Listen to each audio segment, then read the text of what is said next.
Imagine a vibrant discussion between people that includes both openness and critical thought in the pursuit of truth. The Purchasing Truth podcast is an experience, a journey, an exploration of the impact that negative messages in politics and the media have on our families, community, society, and nation. Join your hosts, Bill Stierle and Tom Hazard, to discover new concepts and language strategies that will reveal effective ways of establishing truth. This podcast series will tackle current events, leadership challenges, healthcare confusion, integrity in business, and many other areas that affect us all. Gain clarity and understanding of the various truth perspectives. Welcome to Purchasing Truth. Hey everyone, welcome back to Purchasing Truth. I'm Tom Hazard, along with your host, Bill Stierle. And Bill, we set up that we were going to talk about truth and trauma. And I think it's a good place to go because all of these events we've been talking about in recent episodes have generated a tremendous amount of trauma. Would you agree? Yeah, there has been a lot of trauma that's taken place. And it's also the transfer of trauma. I think from our last show, we were really looking about how, when violence takes place, it just moves down the line. Somebody is violent and violent. And the old slogan here is, it's, who's going to be the last one to pay for it is the dog. The older person and the dad, hit the mom, and the mom did this, and the kid did this, and then the little kid at the bottom kicks the dog because that's all that's left, right? So the transfer of pain or the transfer of trauma is something that human beings do and they participate in until one person in the chain says, I'm not passing it down. I'm not going to make somebody else pay. My pain's enough. I'm not going to transfer my pain to another person. So if I'm in pain, if somebody, says or does something in my direction, and my mind moves into a retaliation mindset. And what is retaliation anyways? Well, retaliation is a form of fairness and justice outside the law is what it is. That's what a retaliation is. And we do have a society that spends a little too much time on punishment and rewards. We spend too much time on bribing people to do things. And we spend a lot of time trying to get people to let go of the thing they're doing to do the thing we want them to do. And then when when the person doesn't do that, they don't comply to the thing we want them to do, then we, raise the escalation to a point of violence. And that's a little bit about what we were talking about with the police officers last time. And here they were talking to somebody that was really struggling from drugs and the current condition there. And a big part of drugs is to wipe out the front part of the brain because of the amount of pain and things it experiences. I want to calm myself with a drug. So, and how am I going to do it? It's going to knock that out. Then all of a sudden it turns violent. All of a sudden it's, oh no, I'm going to lose my freedom. This is going to cost me money. I don't like cops to begin with, whatever the thing is. And then all of a sudden you got three men fighting with each other, two cops trying to hold them down and tasing. And then finally, regrettably, the death of Rayshard Brooks. Yeah. He's the guy. Well, Rayshard and then, Brooks. but the trauma, clearly there's tremendous amount of trauma. Obviously, we have to acknowledge there with the loss of life, no question. And there's children that don't have a father and the wife that doesn't have a husband anymore.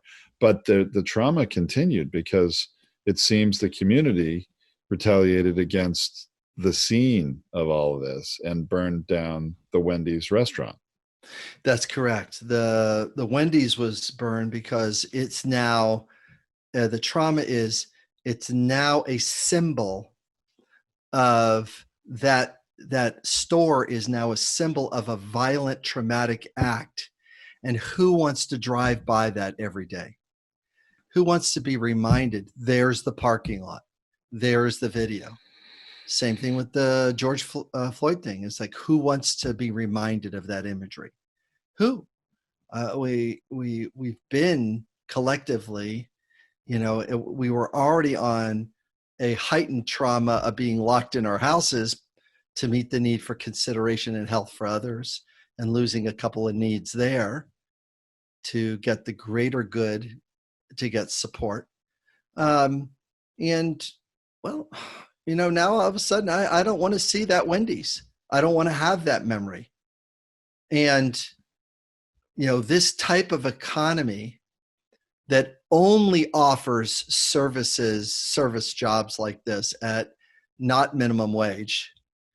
This is not what I want in my society. It's like, great, you big guys get to come in here, sell us, very, junk food, and take the money because we're already dealing with the 3 nickels we have in our pocket, and that's all we have available. Well, I'm pissed at the whole thing. Now, there's no justification going on here.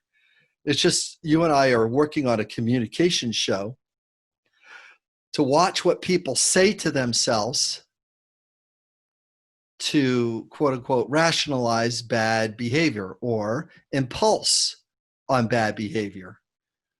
Because, well, if I can't get fairness any other way and nobody's really listening to me and my votes don't seem to count because of voter restriction, I don't know, let's try a burning building. That might get somebody's attention. Well, in some ways, Bill, isn't the drugs that you mentioned before, that Rayshard Brooks was intoxicated, alcohol at minimum, we're not sure if anything else, but he took that drug to numb the pain, that whatever pain or trauma he had before. And isn't burning the Wendy's really like another drug in some ways? Because people are feeling the need to retaliate, or they feel all this anger and they need relief from that anger, and somehow lashing out at the building, burning it down, gave them, I would say, some amount of relief the way a drug might. It does. It is a temporary relief. The adrenaline goes up. The cortisol goes up. The fight response. There's almost like the bonfire is a celebration, and it's so tragic for you and I to talk about this, because neither of us are advocating for this. No, but really, it's like we need something to celebrate. We need some wins here, because we're getting pummeled over here, and we're not getting a win. I don't know. Why don't we just have a bonfire around this thing? Now, I am completely over exaggerating and completely simplifying this, but the motive is still fairness. The motive is still justice. The motive is still being heard. And I'll be happy to have a adult conversation about how we can get the need for being heard, and the need for fairness, and the need for justice, and the need for protection, the need for safety met inside communities of color. Yikes. Let's do that. That's a better conversation. Well, it's certainly a very productive path, I would say, to go down, to try to get restoration. And, it really, when you think about that trauma, it really does explain why the death of George Floyd initially sparked so many protests, and why maybe it also sparked looting. I mean, it doesn't make it right, the looting. Nope. I think the protests are perfectly reasonable and worthwhile, no question, especially a peaceful protest. Yeah. And I applaud that. But, when you get into, burning of buildings and, looting, I mean, these are crimes in and of themselves, just like taking an illegal drug is, or driving under the influence. And I understand the relief it may bring, but it doesn't make it right. I guess, It or doesn't. it's not in alignment with, It's not the best way to get fairness is to burn down a store. Right. It's not the best way to get justice is burning down a store or looting a store. It's not the best way to get justice or fairness. So, but at the same time, Tom, the experiences, the cumulative experiences that African Americans have faced. A friend of mine just shared an article with me that there was this college professor, art professor, that was walking on his way to teach his course, and he had a big thing on his head, a big hat on his head, and he's walking along, and the police pull him up and started questioning him about, hey, you're fitting the description of what a woman had called in as a suspect because somebody broke into her house, and you're fitting that description. Now, this guy's standing there. He's walking to his college class, a few blocks away or whatever, and he starts getting he starts feeling the pressure of multiple cops being around, and he has a truth inside of him that he didn't do it, or you got the wrong person, or was there a house I was walking by and somebody called because I walked by this house, as if this has ever happened. Of course it's happened. We see this stuff on the news all the time. Why are you calling again? Because you're in the park at the same time I am, and I'm scared. It's like, okay. So here he is going through this experience, and after a while, they got some realization that he was not the person. But there was an African-American woman across the street watching him, and he made eye contact with her, and she made eye contact with him. It was like somebody is witnessing what I'm going through, and he could, as he wrote about in his piece, he could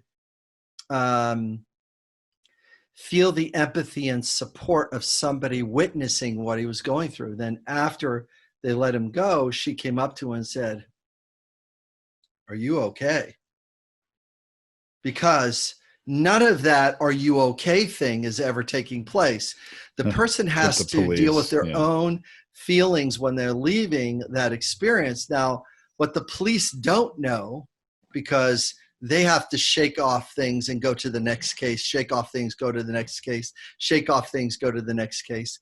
That's what they've got to go. So they're in the mindset of hold it together, find the law, be efficient, speak things, find out the truth, look for the fact. Maybe the person did it. Yeah, the probably person that did do it. They're coming in with a little bit of stuff. Okay, this is the description. Okay, we got a clear description. Well, maybe not. And so now this professor has got to walk into a classroom with 30 art students and has got to go and beyond. Are you kidding me? That'll ruin your day. Forget the class. I mean, so the transfer of trauma is also something that we've got to be good about. And with empathy training for police departments, is saying to let the person emotionally off the hook might have sounded something like this. I'm guessing you were probably pretty scared when we first pulled you over, or we first stopped you. And you might have feeling nervous and anxious, and you're wondering if that we were going to be safe and find out and be safe not only to you, but to the community. See, the police officer can de-escalate the situation within 5 sentences that they are not trained to do. Okay, And Mr. Jones, thanks for doing that. Yeah, it doesn't look like you're the person, but I really appreciate you stopping by. It's almost like, what are you going to do? Hit him on the butt and send him on his way? It's like, hey, all that emotional baggage, go dump it on somebody else. It's like, oh yeah, by the way, when you're in the house, oh, this is another memory of which that you've had a negative reaction with police. I get exasperated just talking about it. Just it starts working me up because it's easy to empathize with when you know what your needs are. It's easier to empathize with. Yeah, my need for fairness isn't met. Oh, I'm being questioned because of skin color. Oh, I'm I'm being accused because of this. You're not looking at these other things. Somehow they're not in the view. How did all of a sudden how did we get the target drawn on us?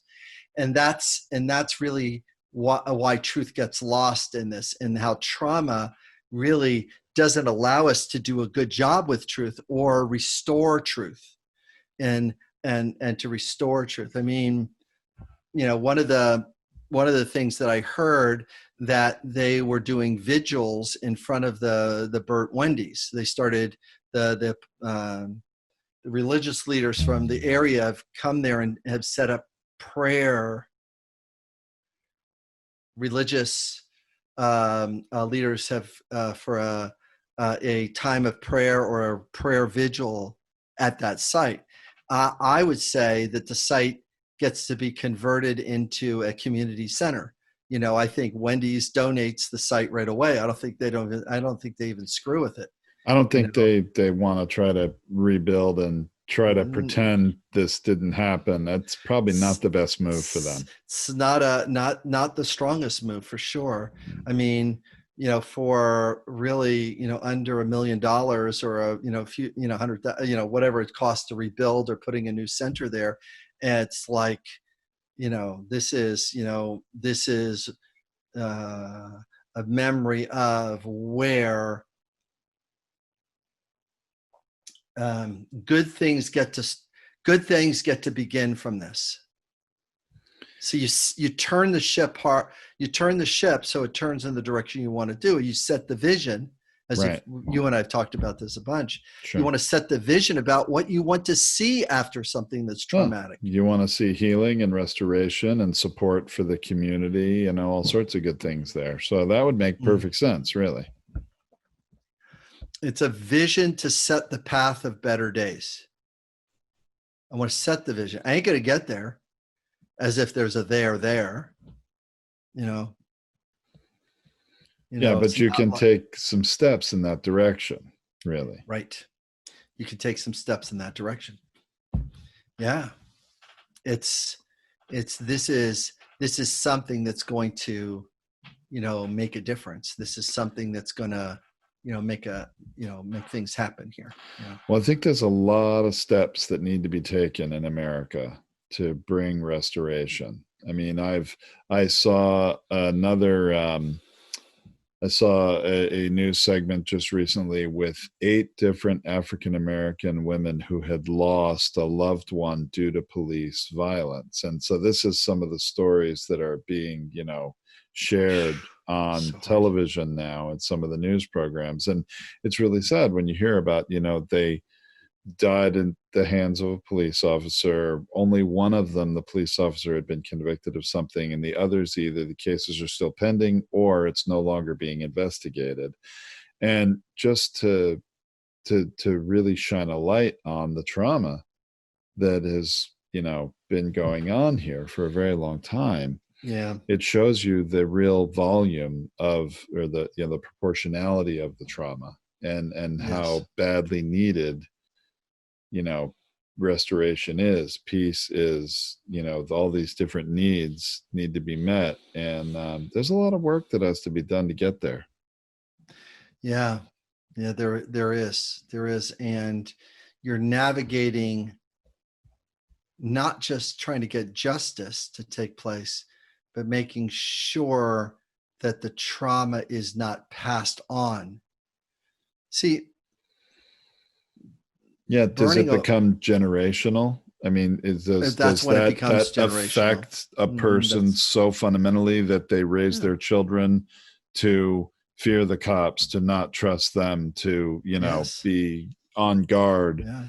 On And so guard. no wonder when 3 police walk up to you as you're walking across a school campus, I mean, immediately, Yep. if the police Terrified. don't come at them with the right amount of empathy and compassion, they're immediately going to be defensive, aren't they? Yeah, they're really going to get scared, worried, anxious, terrified, panicky, I mean, and then it tilts. Then it tilts to anger, furious. See it. I don't want to be helpless and panicky anymore. Well, I'm going to do the fight response. I'm going to come over, do anger and furious. None of that is conscious. It's biologically instant when you think that, there's going to be a lot lost, if I get in the back of this police car. And that's what what the guy thought before he started running. He's going like, or before he started swinging, he's going like, my gosh, there's going to be a lot lost if I get in this car. It's better if I run from this, and fight with this and then run from this. Unfortunately, his instinct was incorrect, right? I mean, not that it was a certainty that he would die if he tried to resist arrest. He had no idea that was coming. But yeah, I agree. He didn't know it was coming, but idea it was coming. It seems sad to me Yeah, that he would think, and it may not have been in his right mind because he was intoxicated. So you have to understand that. But it's sad to think that when a police says, I'm placing you under arrest, that he would think in any way that his life's going to be better off if he tries to break away from that situation. They knew who he was. At that point, they knew where he lives, Yeah. They had been 43 minutes questioning him. That's what I'm saying. It's very sad. That part's sad. Yeah. You can understand the trauma and what really stimulated that flight response, but it's still very sad that I mean, the whole thing. And there was so much weight. There was I watched a news article, and this is again how truth gets hijacked a little bit. It's the one person put a lot of weight on motive, because after there was a witness in the area that heard the police officer say, I got him. I heard that. Right? Yep. So, well, what does that mean? I got him. Well, it means that the suspect, it could be in his mind, I feel calm. The need for safety and protection has been met. Or it could mean I feel angry. My need for respect wasn't met. You see, it's like, and I got him because our need for respect or our need for law or our need for order wasn't met, and I got him. I am very, in my mind, I am more clear just by their behavior after, is that I don't think either of them thought he was going to die. In my mind, sure. I would say, because they were standing on him, making sure he was secure, blah, blah, blah. It's like, but they weren't rendering aid. So in their mind, they'd never shifted over to caring for the person that just got shot.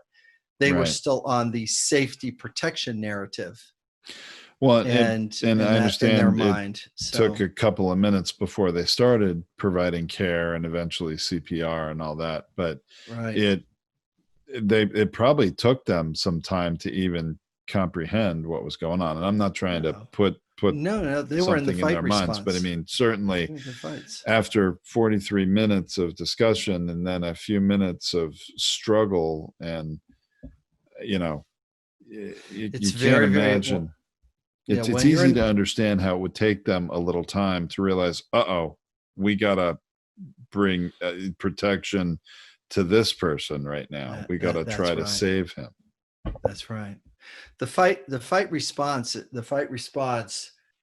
it's not like an on-off. It's not like once it's on, it's a lot easier to turn it on when you need protection, but it is difficult to shut off once the event is done, because the body is still trying to process that excess chemical, all the excess chemicals in that environment. So that's really, it's just so sad and so disheartening. I think that if we think about, it's going to be interesting to see how we're going to move down the path to restore truth and restore healing, to replace the trauma.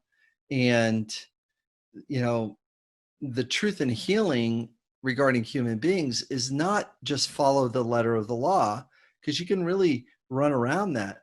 So maybe our next episode might be about the truth about healing. What does it really take? And that's interesting. That'd be a very interesting discussion, Bill. Because if we are looking at systemic change as an anchor, and we're looking for better days to come, and we're looking for change to move to the key position moving forward, then we need to have truth about what systemic things, because you never necessarily know what's fully in the minds or hearts of any person at any time. But you've got to do some things to set the intention for a human being to go, this is what needs to be in your heart, and this is what needs to be in your mind. And then you can have this job. And there's like 17 things that a person needs to do, become a police officer. Guess what? Number 17 is psychological test. Don't you think that needs to be at the top of the list? It's like anyways. Well, I think it's a good idea to have a discussion around healing, because I think on many different levels in this country, there's a lot of healing that needs to take place in our civil society, obviously in our culture around policing, in our government, in our politics, with our leaders, and with coronavirus. Yes. I mean, my gosh, there's all kinds of healing needs to take place. So I think there's a little need there, Bill. There is. All right, man. All right, Tom. Thanks everybody for listening. More to come on this, okay? Thank you for listening to this Purchasing Truth podcast. We trust that you have enjoyed this engaging and thought-provoking conversation. Our hope is that you've received value, found clarity, and broadened your truth perspective in this episode. If you did, leave us a review or visit our website, purchasingtruth.com. Join us again for another informative and content-rich discussion here at the Purchasing Truth podcast. Don't just accept whatever information comes your way. Join the discussion. Discover your own voice. Purchase your own truth.